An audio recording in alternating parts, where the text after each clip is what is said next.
Ganito pala ang paggawa ng mga kabakabayuhan na laruan na nabibili natin sa mga palengke, sa mall.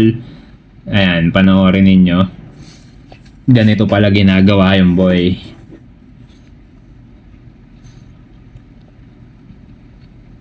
Galing ano? Ano kaya? Goma?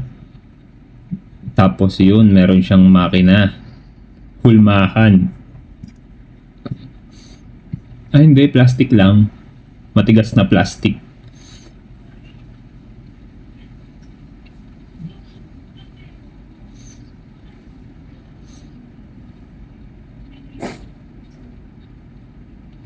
Bong. Mabubutasan niya na para dyan ilalagay yung gulong. Ito naman si kuya, tagalagay ng buhok. Kaya madalis ma-lost thread yung mga ganyan, no? Hindi naman pala nila tinutornilyo eh. Hindi nila ni-screw yung tornilyo, pinapako lang basta-basta dun sa ano, pinakalaruan. Eto gulong na to, yung kanyang inuhulma. Ayan. Uukitin niya na para bumilog, para matanggal yung mga excess plastics. Ayan. Ang galing ng production team nila, no? Ano naman to? Buntot? Ah, hindi, yung upuan. Ayun. Si kuya naman ang tagalagay ng gulong. Pupupukin lang yan. Oo. Pong, pong, pong. Okay, yung upuan naman.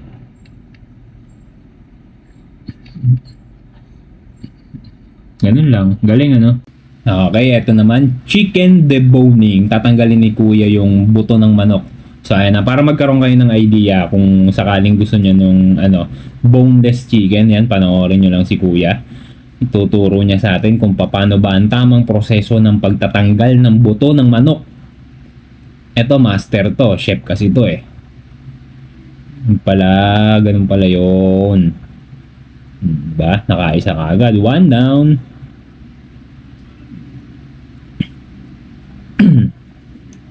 Yun, no? Kabisado niya na kung saan niya ihiwain, no? Siyempre, sa tagal niya na ba namang ginagawa yan, eh. Dapat alam niya na.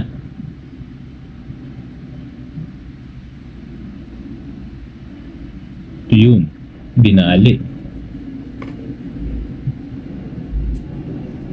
Tsaka dapat matalim yung kutsilyo mo dyan, di ba?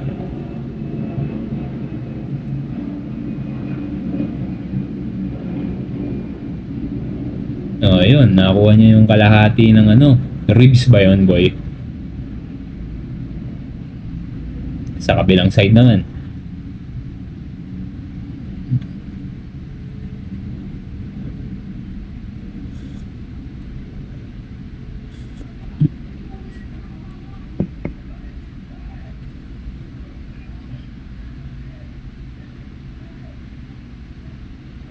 Binatak na.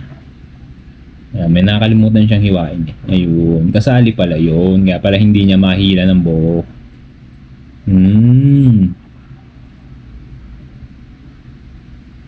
So doon na siya sa parteng hita. Doon mo pala hihiwain sa gilid, ano? Pinuputol niya yung ligaments eh, no? Para maghiwalay. Ayun, galing oh. Hinila lang oh. Tanggal niya na yung Ang galing. Oh, may natira pa doon, oh. May natira pa, kuya. Yan. Wait lang daw. Mamadali ako eh. Sa kabilang side na tayo, boy.